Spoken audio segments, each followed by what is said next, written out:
नमस्कार दोस्तों, एक बार पुनः आप सभी का दर्पण सिविल सर्विसेज के इस डिजिटल प्लेटफॉर्म पर स्वागत है।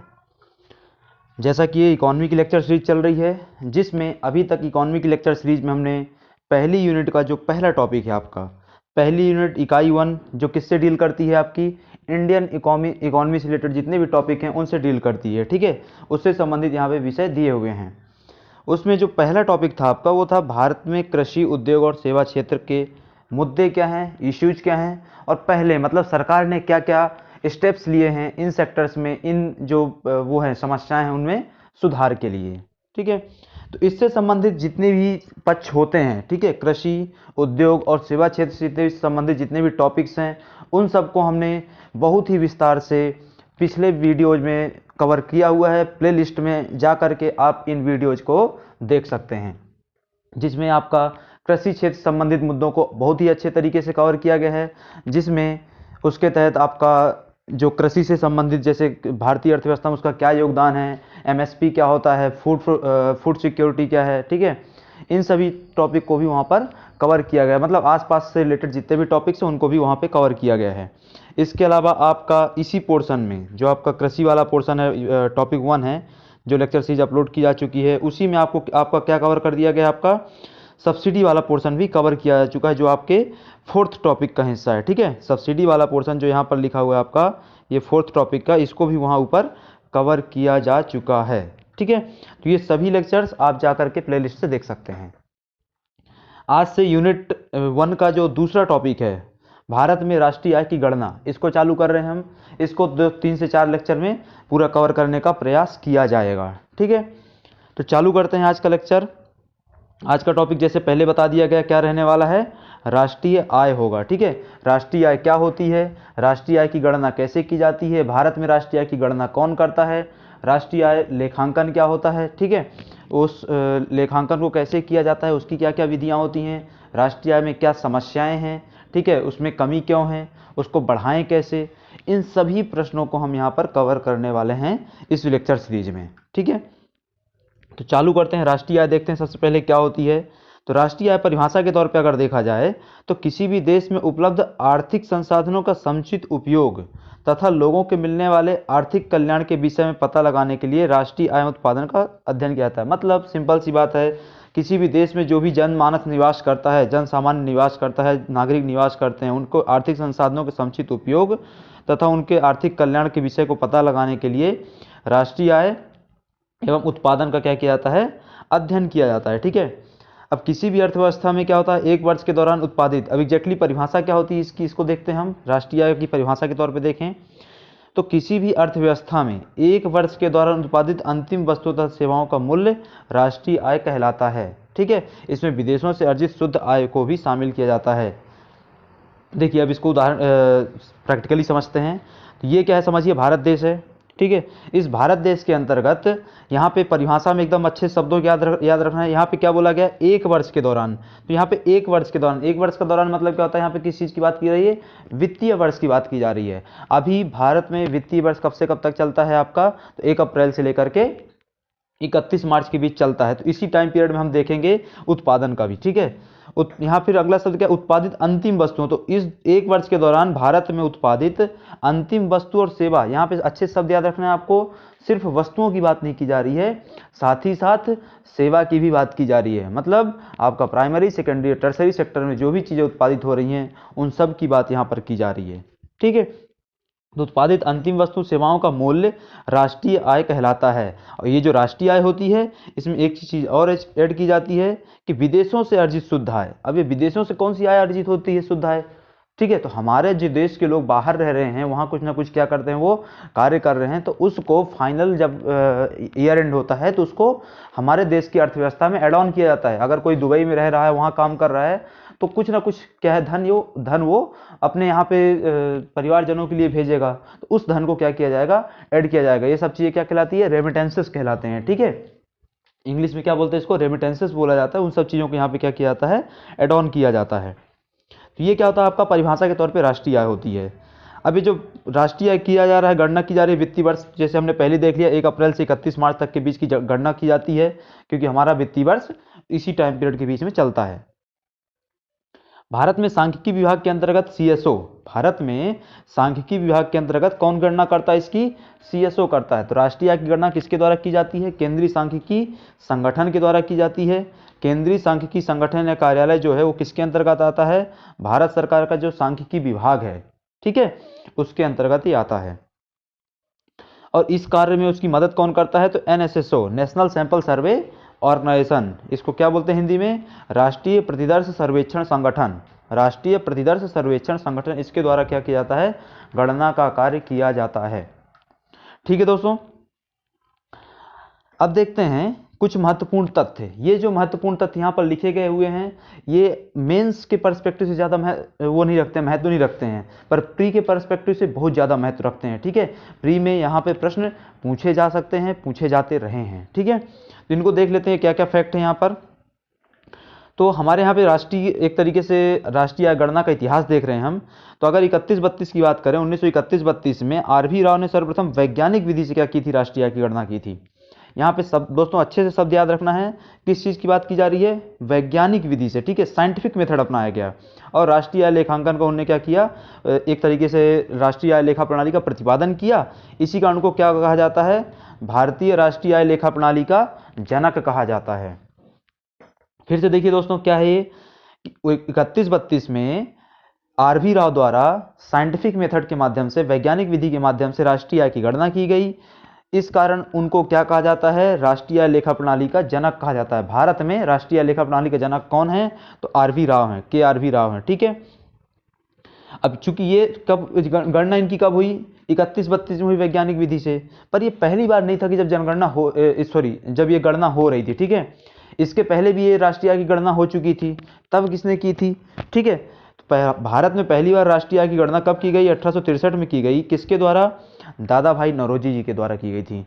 दादा भाई नौरोजी जी ने अपनी पुस्तक poverty and un-British rule in India, क्या नाम था पुस्तक का दोस्तों? अच्छे से नाम याद रखना है आपको, poverty and un-British rule in India. उसमें जो राष्ट्रीय आय थी उसको कितना बताया गया उनके द्वारा? प्रति व्यक्ति आय 20 रुपये। ठीक है, तो 1863 में भारत की, ब्रिटिश काल के दौरान भारत की जो प्रति व्यक्ति आय थी वो कितनी थी? मात्र 20 रुपये थी। ये इसकी गणना किसने की? दादा भाई नौरोजी जी ने की। इस गणना को उन्हें कहाँ प्रकाशित किया? तो poverty and un-British rule in India नामक उनकी पुस्तक में प्रकाशित किया। ठीक है, तो भारत में पहली बार राष्ट्रीय आय की गणना किसने की? दादा भाई नौरोजी जी ने। और भारत में पहली बार वैज्ञानिक विधि से राष्ट्रीय आय की गणना किसने की? तो आपके के.आर.वी. के राव ने की थी। ठीक है, अब चलते हैं आगे, महालनोबिस जी के बारे में देखते हैं। तो स्वतंत्रता पश्चात के पास स्वतंत्रता हो जाती है 47 में, आपको आज़ादी मिलेगी, देश आज़ाद हो जाएगा। ठीक है, टेक्निकली तो उसमें क्या हो जाएगा? अब महालनोबिस जी का क्या करेंगे? 1949 में गणना करेंगे उस चीज़ की। ठीक है, तो 1949 में पीसी महालनोबिस की अध्यक्षता में एक राष्ट्रीय आय समिति का गठन किया जाता है। नेशनल इनकम कमेटी, राष्ट्रीय आय समिति का गठन किया जाता है। ये राष्ट्रीय आय समिति की अनुशंसा पर बाद में किसकी स्थापना होती है? आपके यहाँ सीएसओ की स्थापना की जाती है। तो अच्छे से याद रखना है दो चीज़ें आपको। पहला कि राष्ट्रीय आय समिति का गठन कब हुआ था? तो 1949 में हुआ था। किसकी अध्यक्षता में हुआ था? पीसी महालनोबिस जी की अध्यक्षता में हुआ था। क्या अनुशंसा की थी इसने? सीएसओ के गठन की अनुशंसा की थी इसने। ठीक है, अगला है आपका फैक्ट है कि अब जो उनने सीएसओ के गठन की अनुशंसा कर दी तो सीएसओ का गठन किया जाएगा। तो सीएसओ का गठन कब हुआ? वर्ष 1954 में। ठीक है, स्थापना की घोषणा की गई। अप्रैल 1955 से उसने क्या चालू कर दिया? कार्य करना प्रारंभ कर दिया। तो आपको अच्छे से याद रखना है, सीएसओ के गठन की घोषणा किसने की? राष्ट्रीय आय समिति ने 1949 में, जो कि पीसी महालनोबिस जी की अध्यक्षता में बनी थी। सीएसओ का गठन, केंद्रीय सांख्यिकी संगठन का गठन कब किया जाएगा? आपके 1954 में, जो 55 से क्या चालू कर देगा? काम करना चालू कर देगा। ठीक है, और ये राष्ट्रीय आय संबंधित सभी पक्षों की गणना करता है। अब भारत में क्या है? एक सांख्यिकी दिवस मनाया जाता है, नेशनल स्टैटिस्टिकल डे। ठीक है, नेशनल स्टैटिस्टिकल डे, राष्ट्रीय सांख्यिकी दिवस मनाया जाता है। ये पीसी महालनोबिस जी की याद में मनाया जाता है। पीसी महालनोबिस जी का याद में उनके जन्म दिवस के दिन। उनका जन्म दिवस कब होता है? तो 29 जून को। ठीक है, तो भारत में राष्ट्रीय सांख्यिकी दिवस कब मनाते हैं? 29 जून को मनाते हैं। आपको अच्छे से याद रखना है। अगला दोस्तों कि वर्ष 2000 में कुछ हुआ, फिर तो 2000 में क्या किया गया? सी रंगराजन। ठीक है, ये सी रंगराजन कौन है आपके? जिनकी अध्यक्षता में आगे चल करके क्या बनती है? आपकी गरीबी के लिए, गरीबी मापन के लिए एक वो बनती है, समिति बनती है, ठीक है। रंगराजन समिति के अनुसार गरीबी बताइए, वो आपने पढ़ा हुआ है, ठीक है। रंगराजन तेंदुलकर, तो ये वही सिंह रंगराजन, तो उनकी अध्यक्षता में क्या बनता है, एक राष्ट्रीय सांख्यिकी आयोग बनाया जाता है। अच्छे से याद रखिएगा दोस्तों, किस चीज़ की बात की जा रही है, राष्ट्रीय सांख्यिकी आयोग की बात की जा रही है। 49 में जो बना था वो क्या था, राष्ट्रीय सांख्यिकी समिति थी, ठीक है, राष्ट्रीय आय समिति। तो ये राष्ट्रीय सांख्यिकी आयोग बनेगा 2000 में, जिसका उद्देश्य क्या था, भारतीय सांख्यिकी प्रणाली में जो भी समस्याएं विद्यमान थी उन सब समस्याओं को क्या करना, साइडलाइन करना, समाप्त करना, उनके लिए समापन के लिए सुझाव देना, ठीक है। 2005 में फिर क्या होता है, राष्ट्रीय सांख्यिकी आयोग को पूर्णकालिक आयोग में बदल दिया जाता है। पहले क्या था, एक टेम्परेरी था, बाद में इस व्यवस्था क्या कर दिया गया, राष्ट्रीय सांख्यिकी आयोग वाली व्यवस्था को परमानेंट व्यवस्था में बदल दिया गया, पूर्णकालिक आयोग बना दिया गया, और सुरेश तेंदुलकर जी को इसका पहला अध्यक्ष नियुक्त किया गया। तो आपके गरीबी से जुड़े जो दो लोग थे, गरीबी संबंधित समितियों से जुड़े दो लोग थे, रंगराजन और तेंदुलकर, वो दोनों आपके राष्ट्रीय सांख्यिकी आयोग से भी संबंधित हैं, जिसमें रंगराजन जी की अध्यक्षता में इस राष्ट्रीय सांख्यिकी आयोग को गठन किया गया था, और तेंदुलकर जी उसके क्या थे, पहले अध्यक्ष थे, जब वो आयोग क्या बनता है, पूर्णकालिक बनता है, ठीक है। अब आते हैं दोस्तों राष्ट्रीय आय मापन की विधियों में। देखिए, तो राष्ट्रीय आय मापन की विधियां जो होती हैं उसको साइमन कुजनेट्स के अनुसार देखें, ठीक है। साइमन कुजनेट्स क्या कौन है, साइमन कुजनेट्स को क्या कहा जाता है, एक तरीके से जनक कहा जाता है राष्ट्रीय आय गणना का, ठीक है। तो अगर उनके अनुसार जाएं हम, तो राष्ट्रीय आय गणना की सामान्य तौर पर कितनी विधियां होती हैं, टोटल 3 विधियां होती हैं। ये 3 विधियां कौन कौन सी हैं, तो आपके उत्पादन विधि होती है, एक आय विधि होती है, और तीसरी क्या होती है, आपकी व्यय विधि होती है। तीसरी कौन सी दोस्तों, व्यय विधि, ठीक है। तो इन तीनों विधियों को हम देखते हैं, जिसमें पहला क्या आता है, उत्पादन विधि या मूल्यवर्धित विधि, ठीक है। उत्पादन विधि को ही क्या बोलते हैं, मूल्यवर्धित विधि बोला जाता है। तो इसमें जो साइमन कुजनेट्स का क्या विचार है, क्या मत है उनका, उसको देख लेते हैं। तो साइमन कुजनेट्स के अनुसार इस विधि को वस्तु सेवा विधि के नाम से भी जाना जाता है। किस विधि के नाम से, वस्तु सेवा विधि के नाम से। ऐसा क्यों बोलते हैं दोस्तों, क्योंकि आपने कितनी वस्तुओं या फिर कितनी सेवाओं का एक वित्तीय वर्ष में या किसी एक स्पेसिफिक टाइम पीरियड में उत्पादन किया, उस चीज से इसका संबंध है, ठीक है।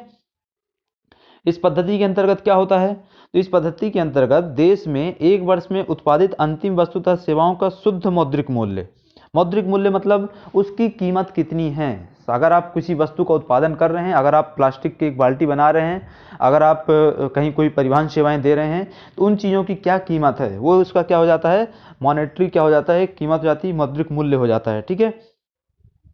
तो क्या बोलता है उत्पादन विधि के तहत क्या होता है, तो आप उसी एक स्पेसिफिक टाइम पीरियड के दौरान उत्पादित अंतिम वस्तु तथा सेवाओं का शुद्ध मौद्रिक मूल्य ज्ञात करते हैं, और उसके योग को क्या कहा जाता है, अंतिम उत्पाद योग कहते हैं, मतलब फाइनल प्रोडक्ट कहा जाता है, फाइनल टोटल प्रोडक्ट कहा जाता है उसको, ठीक है। तो ये क्या किया जाता है, उत्पादन विधि के तहत अंतिम वस्तु सेवाओं का मूल्य ज्ञात किया जाता है।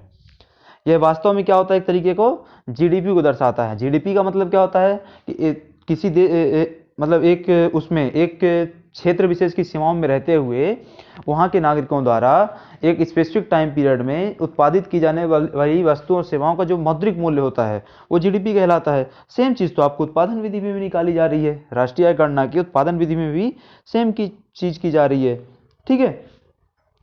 और इसकी गणना के लिए सकल घरेलू उत्पाद में विदेशों से अर्जित शुद्ध आय को जोड़ा जाता है और मूल्यह्रास को घटाया जाता है। तो देखिए, जब आपकी राष्ट्रीय आय की गणना होगी उत्पादन विधि से, तो उसमें विदेशों से अर्जित आय को जोड़ा जाएगा।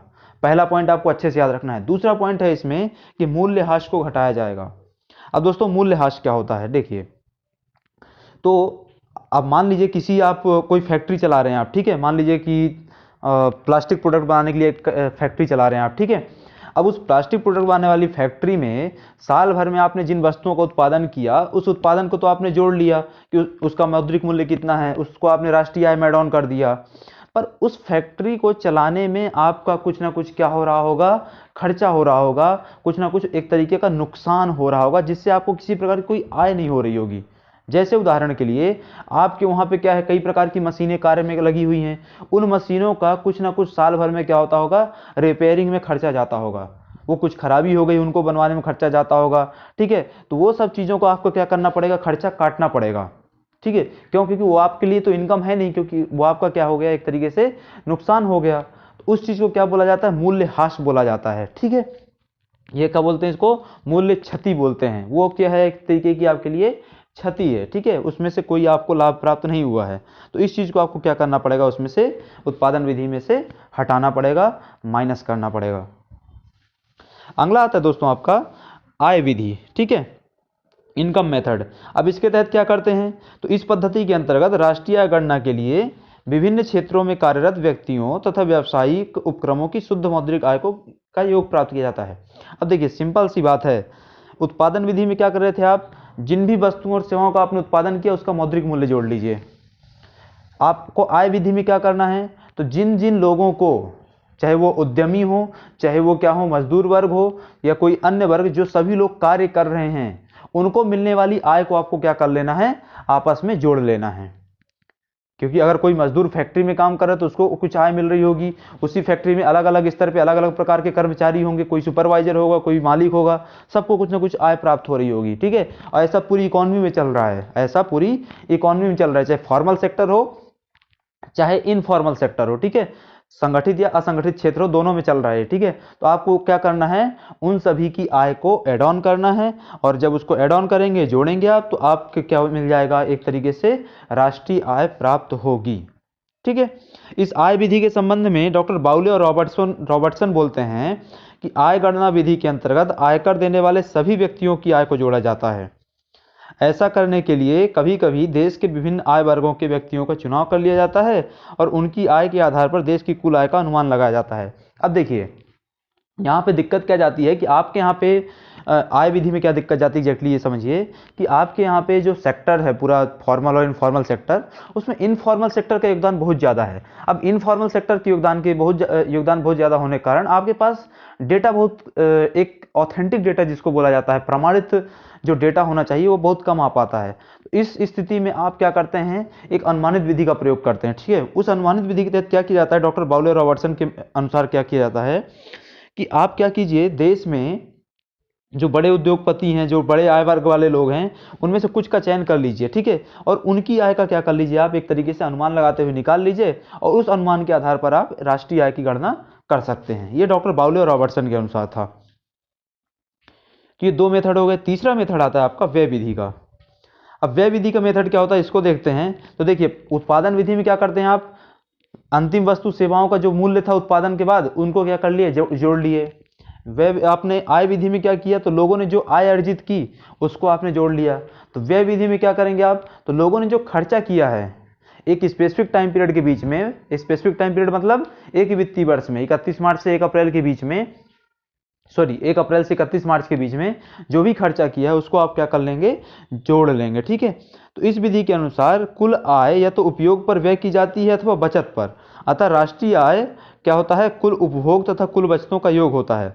सिंपल सी लाइन है, देखिए अब आपने जो भी अर्जन कर रहे हैं, जैसे अगर आप अभी साल भर में एक तरीके से मान लीजिए 10 लाख रुपए कमाते हैं, तो उस 10 लाख रुपए में से दो तरीके से वो पैसा क्या होने वाला है, आपका जाने वाला है। एक तो आप क्या कर देंगे, अपने दैनिक उपयोग, अपने परिवार में, या अपनी क्या है जो भी अन्य चीज़ें होती हैं उनमें क्या करेंगे, उस चीज़ को क्या करेंगे, खर्च करेंगे, उपयोग करेंगे, ठीक है। तो ये पहला तरीका हो गया उसके खर्च होने का। दूसरा तरीका क्या होता है उसी में, जैसे अब मान लीजिए टोटल 10 लाख था, उसमें से आपने क्या कर दिया, 6 लाख रुपए साल भर में खर्च कर दिया अपने परिवार की आवश्यकताओं की पूर्ति में, स्वयं की आवश्यकताओं की पूर्ति में, और बाकी जो 4 लाख था उसको आपने क्या कर लिया, सेविंग में रख लिया, सेव कर लिया आप कहीं ना किसी बैंक अकाउंट आदि में, जो भी था जैसा भी था, ठीक है। तो अब पैसा जो भी था आपका वो दो तरीके से व्यय हुआ। पहला कि आपने कुछ वस्तु सेवा क्या कर ली, परचेस कर ली, या दूसरा कि आपने उसका क्या कर लिया, अपने बचत बैंक खाते में क्या कर लिया, एक तरीके से संरक्षित कर लिया, है ना। तो ये वही चीज़ यहाँ पे लिखी हुई है कि व्यय विधि के इस विधि के अनुसार या तो उपभोग किया जाएगा या बचत किया जाएगा। इसलिए क्या बोलते हैं हम, राष्ट्रीय आय को क्या बोल सकते हैं कि उपभोग और कुल बचत का क्या होती है, योग होती है। इस विधि के तहत क्या करते हैं, तो इस विधि की गणना के लिए उपभोक्ताओं की आय तथा उनकी बचत से संबंधित आंकड़ों का उपलब्ध होना आवश्यक होता है। अब देखो यहाँ पे समस्या वही जाती है कि समझो कोई एक इनफॉर्मल सेक्टर में लोग जो काम कर रहे हैं, उनकी तो सबसे पहले समस्या क्या है कि उनकी आय क्या है आपको ये नहीं पता है। अगर उनकी आपको आय नहीं पता है तो उस व्यक्ति ने खर्चा कितना किया, व्यय कितना किया और बचत कितनी की, सेविंग्स कितनी की, ये आपको पता नहीं चलेगा। अगर आपको ये पता नहीं चलेगा तो मतलब सीधी सी बात है, आपके पास प्रमाणित आंकड़े नहीं हैं, और अगर प्रमाणित आंकड़े नहीं हैं तो आपको गणना में क्या होने वाली है, दिक्कत होने वाली है, ठीक है। चूंकि इस प्रकार के आंकड़े आसानी से उपलब्ध नहीं हो पाते, इसलिए इस विधि का प्रयोग सामान्यतः कम किया जाता है। ये पॉइंट वही लिखा हुआ है कि लोगों की जानकारी हमारे पास नहीं पहुंच पाती है, इसलिए इस विधि का प्रयोग कम किया जाता है। तो दोस्तों ये क्या था आपका राष्ट्रीय गणना के संबंध में 3 विधियां थी जो साइमन कुजनेट्स के द्वारा की गई हैं, बताई गई हैं, उनके द्वारा सुझाई गई हैं। ठीक है, अब आजकल एक नई विधि का प्रयोग किया जा रहा है जो कि सबसे ज़्यादा इफेक्टिव मानी जाती है। वो क्या है आपका सामाजिक लेखांकन विधि। क्या है दोस्तों? सामाजिक लेखांकन विधि, जिसको इंग्लिश में क्या बोलते हैं? Social audit. क्या बोला जाता है दोस्तों? सोशल ऑडिट, या इसी को क्या बोला जाता है? सामाजिक अंकेक्षण भी बोला जाता है। ठीक है, लेखांकन को ही क्या बोलते हैं? अंकेक्षण बोलते हैं। तो इस विधि के बारे में थोड़ा समझ लेते हैं। इसका प्रतिपादन किसने किया इस विधि का? तो 1984 में इसका प्रतिपादन प्रोफेसर रिचर्ड स्टोन द्वारा किया गया था। किसके द्वारा? Professor Richard stone. प्री के लिए भी इंपॉर्टेंट है आपके लिए, मेंस के लिए भी इंपॉर्टेंट है, ये नाम अच्छे से याद रखिएगा। अब देखते हैं कि इस मेथड में एग्जैक्टली होता क्या है। तो सामाजिक लेखा या सामाजिक अंकेक्षण किसी भी कार्यक्रम अथवा क्रिया, कोई भी कार्यक्रम, जो भी कार्य किया जा रहा है सरकार के द्वारा, जिसका संबंध किससे होता है? प्रत्यक्ष या परोक्ष रूप से, प्रत्यक्ष या अप्रत्यक्ष रूप से समाज से होता है, जनता से होता है। ठीक है, उसके सामाजिक निष्पादन के मूल्यांकन से संबंधित प्रक्रिया है। मतलब सरकार द्वारा कुछ काम किया जा रहा है, कुछ क्रिया की जा रही है, प्रक्रिया अपनाई जा रही है, जिसका प्रभाव, जिसका संबंध जनता पर पड़ने वाला है, जिसका संबंध जनता से है, उसका प्रभाव जनता पर पड़ने वाला है, जनमानस पर पड़ने वाला है, समाज पर पड़ने वाला है। तो उस समय क्या किया जाएगा? उसका सामाजिक निष्पादन कैसे हुआ है, एक तरीके से उसका मूल्यांकन किया जाएगा। ठीक है, इसमें एग्जैक्टली होता क्या है, ग्राउंड लेवल पे कैसे काम होता है? तो लोगों से राष्ट्रीय आय गणना के लिए इस मेथड के तहत क्या करते हैं? लोगों से उनकी एक तरीके से सुविधाजनक संदर्भों में, उनके अनुसार, उनके सुविधाजनक संदर्भों में क्या किया जाता है? एक तरीके से उस लाभ को क्या किया जाता है या आय को पता किया जाता है, और बाद में उन सुविधाजनक संदर्भों का वो किया जाता है समूहीकरण। समझते हैं इसको? देखो, अब कोई गांव है, ठीक है, कोई गांव में क्या किया गया? किसी गांव में सड़क बनाने के लिए क्या होता है? प्रोजेक्ट पास होता है। ठीक है, सड़क बनाने के लिए एक प्रोजेक्ट पास होता है। प्रोजेक्ट के लिए 5 लाख रुपए थी और सड़क बन के जो सीसी रोड होती वो बननी थी। अब उसका क्या हो जाए? एक तरीके से होगा क्या? सरकार, जो भी ठेकेदार था, जो भी निचले वो थे, अधिकारी लोग थे, जिनका ये जिम्मेदारी दायित्व था, बनता था कि ये करवाना है, वो क्या करेंगे? एक तरीके से काम करवा देंगे अपने हिसाब से, और उसका क्या करवा लेंगे? पैसा पास करवा लेंगे इंजीनियर वगैरह आदि से। ठीक है, अब इसका क्या होगा? ऑडिट होगा। ऑडिट होगा मतलब सामने वाले, मतलब सोशल ऑडिट के तहत जो ऑडिट होगा उसकी बात करें अभी हम सिर्फ, तो क्या होंगे? जो उच्च अधिकारी लोग हैं वो कहाँ जाएंगे? सीधे गांव जाएंगे। गांव जाएंगे, गांव के लोगों से मिलेंगे, और गांव के लोगों से मिलते ही उनका प्रश्न क्या रहेंगे? सीधे सड़क के संबंध में, कि भाई सड़क बनी है कि नहीं बनी है, उच्च क्वालिटी की बनी है कि नहीं बनी है, कोई समस्या तो नहीं जाती है कि नहीं जाती है, ऐसे प्रश्न उनसे किए जाएंगे। ठीक है, और ये क्या होता है? एक बहुत ही अच्छा इफेक्टिव तरीका होता है।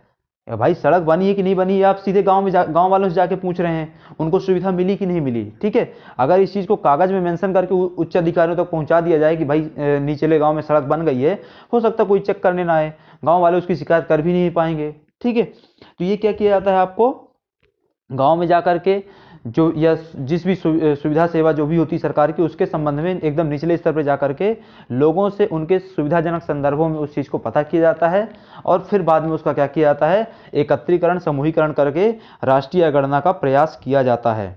ठीक है, हमारे देश में मनरेगा का जो वो होता है, ऑडिट होता है, वो किसके तहत होता है आपका? किस विधि से? सोशल ऑडिट, सामाजिक लेखांकन विधि से होता है।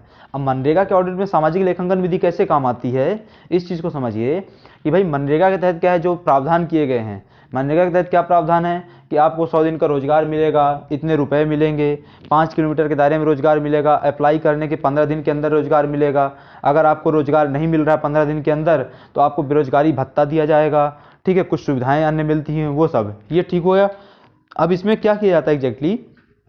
तो जो उच्च स्तर के अधिकारी लोग होते हैं, जब भी इसका वो करते हैं, वो लेखांकन करने जाते हैं या जांच में जाते हैं, तो सीधे जो वहाँ पे काम करने वाले लोग हैं, जो मजदूर हैं, जिनके लिए प्रावधान बनाए गए थे, जो हमने प्रावधान अभी डिस्कस किए, सीधे उनसे जाकर के पूछ लेते हैं। अगर वो बोलते हैं कि जो भी प्रावधान है उसके अनुसार काम हो रहा है, तो उसको अच्छी रेटिंग की जाएगी। अगर वो बोलते हैं कि उनके साथ अच्छे से व्यवहार नहीं हो रहा, उनको अच्छी सुविधाएं नहीं मिल रही हैं, तो उसके अनुसार रेटिंग की जाएगी। ठीक है, तो मनरेगा का मूल्यांकन इसके तहत किया जाता है। अब देखते हैं कि सोशल ऑडिट के उद्देश्य क्या होते हैं। तो सोशल ऑडिट का उद्देश्य क्या होता है? जवाबदेहिता सुनिश्चित होती है। जब आप क्या करेंगे, कोई भी उच्च अधिकारी आकर के निचले सीधे स्तर पर ग्राम में जाकर के लोगों से जानकारी पूछेगा कि सड़क नहीं है, सड़क बनी थी तो सड़क कहाँ गई। तो इससे क्या होगा, जो एकदम निचला स्तर का अधिकारी था, जिसको दायित्व था, सरपंच या सचिव या जो भी होते हैं उनका, जिनका दायित्व था इस काम को करना, उन पर क्या बनेगा, एक तरीके का दबाव बनेगा। उनकी जवाबदेहिता वहाँ पे सुनिश्चित की जाएगी कि भैया आपकी जिम्मेदारी थी इसको बनाना, आपने कैसा क्यों नहीं किया। इसके अलावा जन सहभागिता बढ़ेगी। अब सरकार के जो प्रतिनिधि हैं वो सीधे जनता से जाकर के उनके सुविधाजनक संदर्भों में उनके लाभ को क्या कर रहे हैं, पता कर रहे हैं, उनकी आय को पता कर रहे हैं। इससे क्या होगा, सरकार और जनता के मध्य क्या है, एक तरीके से एक संबंध बनेगा, ठीक है, एक सेतु का निर्माण हो जाएगा। अच्छा है ना। अगला क्या है फिर, कार्य निर्णय और प्रक्रिया में क्या होता है, पारदर्शिता आती है। सीधी सी बात है, बार बार अगर जांच होती रहेगी इस तरीके से तो क्या होगा, इससे पारदर्शिता में वृद्धि होगी। और जन सामान्य को उनके अधिकारों हकों के बारे में जागरूक किया जा सकता है। सीधी सी बात है, लोगों को इस प्रकार की ऑडिट से क्या होता है, एक तरीके से जागरूकता आती है लोगों में, और फिर अगली बार उससे क्या होते हैं, वो स्वयं प्रश्न पूछने लगते हैं जिम्मेदार व्यक्तियों से। इसके अलावा क्या है, कार्य योजनाओं के चयन और क्रियान्वयन पर निगरानी मिलती है। कौन सी कार्य योजना, कौन सी प्रक्रिया, कौन सा कार्यक्रम सही चल रहा है नहीं चल रहा है, इसके संबंध में भी वहां से इस ऑडिट से जानकारी मिल जाती है। अब देखते हैं इसका महत्व क्या होता है सामाजिक लेखांकन का, क्योंकि बाकी विधियां भी हैं, राष्ट्रीय आय लेखांकन भी, उनके माध्यम से कर सकते थे, पर ये तो कुछ बेहतर है, तो इसका कुछ खास महत्व होगा, उस चीज़ को देख लेते हैं। तो जिन संस्थाओं में कैग का ऑडिट संबंधी अधिकार अस्पष्ट है, उनके ऑडिट के लिए सामाजिक अंकेक्षण कारगर विधि है। देखो, अब हमारे देश में जो अंकेक्षण किया जा रहा है वो किसके द्वारा किया जा रहा है, आपका कैग के द्वारा किया जा रहा है, ठीक है। अब कैग का जो वो है अंकेक्षण का अधिकार है, कई मामलों में बहुत ज़्यादा सीमित है। कई मामलों में बहुत ज़्यादा सीमित है, मतलब क्या है, जैसे पंचायती राज से संबंधित जो काम होते हैं, ठीक है, उसमें पंचायती राज और स्थानीय, एक तरीके से ओवरऑल स्थानीय निकाय बोलिए, तो स्थानीय निकाय में आपका पंचायती राज भी आ जाएगा और नगरीय निकाय भी आ जाएगा, ठीक है। तो यहाँ के मामले में कैग के अधिकार बहुत ज़्यादा सीमित हैं। जब तक गवर्नर या स्टेट गवर्नमेंट परमिशन नहीं देगी तब तक वो कर नहीं पाते हैं। तो ऐसे मामले में सामाजिक लेखांकन एक कारगर विधि है। यहाँ पे इसके लिए किसी भी प्रकार की क्या है, परमिशन की आवश्यकता आपको नहीं होती है।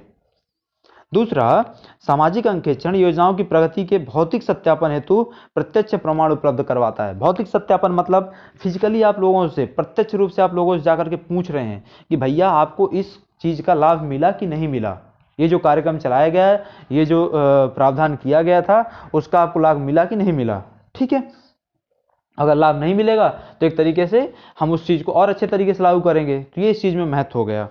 तीसरा, कि इससे लोगों की प्रशासन में भागीदारी बढ़ती है और लोकतांत्रिक प्रक्रिया क्या होती है, मजबूत होती है।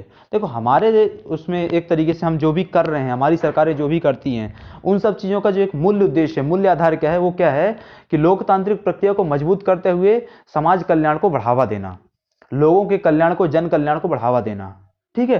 तो इससे क्या होगा, अब अगर लोगों की भागीदारी शासन में, प्रशासन में बढ़ेगी, जो लोगों का, जनता का विश्वास शासन प्रशासन के प्रति बढ़ेगा, तो इससे क्या होता है, हमारी जो लोकतांत्रिक व्यवस्था है, डेमोक्रेटिक प्रक्रिया है, वो क्या होगी, धीरे धीरे मजबूत होती जाएगी। और ये जो प्रक्रिया है धीरे धीरे मजबूत होती जाएगी, तो लोगों का एक तरीके से संवैधानिक जो मूल्य हैं उसमें क्या होता है, एक तरीके से हम उसमें आगे बढ़ते जाएंगे, उनकी प्राप्ति की ओर बढ़ते जाएंगे। अल्टीमेट उद्देश्य हमारा यही है, ठीक है। इसके अलावा सामाजिक अंकेक्षण केवल एक प्रक्रिया नहीं है, बल्कि वह शासन को अपने दायित्वों के लिए प्रतिबद्ध और जनता के प्रति जवाबदेह बनाती है। सिंपल सी बात है, देखिए, सामाजिक लेखांकन एक तरीके से क्या है, राष्ट्रीय गणना की विधि है, ठीक है। जैसे उत्पादन विधि है, आय विधि है, व्यय विधि, वैसे ये भी एक विधि है। पर इस विधि में अंतर क्या है कि यहाँ पे एक तरीके से शासन या प्रशासन और जनता के मध्य क्या है, प्रत्यक्ष संबंध स्थापित होता है, भौतिक संबंध स्थापित होता है, ठीक है। तो इसकी वजह से क्या होता है, शासन का दायित्व बढ़ जाता है जनता के प्रति, उसके प्रति दायित्व, शासन का जनता के प्रति दायित्व क्या होता है, उसका कल्याण करना, सर्वांगीण विकास करना उसका, ठीक है। तो उसके प्रति क्या होता है, उनका जवाबदेहिता बढ़ती है, प्रतिबद्धता बढ़ती है, ठीक है। इसके अलावा क्या है, यह समुदायों के लिए उपयुक्त नीतियों और कार्यक्रमों को तैयार करने तथा उनमें सुधार करने में प्रशासन क्या करता है, सहायता करता है। अलग अलग जो समुदाय होते हैं, कम्युनिटीज होती हैं, उनके हॉलिस्टिक डेवलपमेंट के लिए, सर्वांगीण विकास के लिए वो क्या करते हैं, इससे क्या होगा, उससे क्या होगा, कहाँ सहायता मिलेगी आपको, नीति निर्माण में सहायता मिलेगी, ठीक है। किस चीज़ में सहायता मिलेगी आपको, नीति निर्माण में सहायता मिलेगी। आप उनके लिए, उन समुदायों के लिए स्पेसिफिक नीतियों का निर्माण कर सकते हैं, जहां पे उनका क्या है, एक तरीके से विकास क्या होगा, केंद्रित होगा। ठीक है, इसके अलावा क्या है, यह प्रशासन के प्रति लाभार्थियों में क्या करता है, विश्वास को पोषित करता है। इससे क्या होगा, जनता है उसका प्रशासन या शासन के प्रति एक तरीके से विश्वास क्या होता है, लगातार बढ़ता जाता है।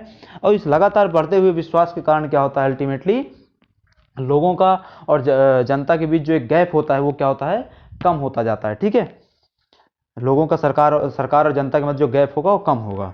तो ये क्या था, पूरा आपका एक तरीके से सामाजिक लेखांकन था, जिसमें हमने उसका महत्व और उद्देश्य देखा और वो क्या होता है उसमें उसको कैसे विकसित किया गया, उस चीज़ों को हमने यहाँ पर देखा। ठीक है, तो ये पूरा क्या देखा आज के उसमें लेक्चर में हमने, राष्ट्रीय आय क्या होती है, उससे संबंधित कुछ प्री के फैक्ट्स हमने देखे, महत्वपूर्ण तथ्य जो आपके लिए बहुत ज़्यादा इंपॉर्टेंट है वनडे एग्जाम के लिए। ठीक है, इसके अलावा हमने राष्ट्रीय आय मापन की विधियों को देखा, जिसमें आपकी जो सामान्य साइमन कुजनेट्स के द्वारा प्रतिपादित 3 विधियां हैं, वो कौन कौन सी विधियां हैं आपकी, उत्पादन विधि, व्यय विधि और आय विधि, उसके बारे में देखा। ठीक है, उसके अलावा एक चौथी मेथड जो आज की तारीख में प्रचलित है वो क्या है, सोशल ऑडिट, सामाजिक लेखांकन, सामाजिक अंकेक्षण, उसके बारे में हमने देखा। ठीक है, और आखिरी में हमने ये देखा कि भाई भारत में जो वो होती है राष्ट्रीय गणना होती है वो कैसे होती है। तो भारत में राष्ट्रीय गणना के लिए उत्पादन विधि और आय विधि का प्रयोग किया जाता है। ठीक है, अच्छे से याद रखिएगा, भारत में राष्ट्रीय गणना किससे की जाती है, उत्पादन विधि और आय विधि के द्वारा की जाती है। तो ठीक है दोस्तों, आपका ये पूरा क्या था, आज का लेक्चर था जिसमें हमने राष्ट्रीय आय के बारे में विस्तार से चर्चा की है। तो आज का लेक्चर यहीं समाप्त करते हैं, मिलते हैं अगले लेक्चर में, तब तक के लिए आप सभी का धन्यवाद।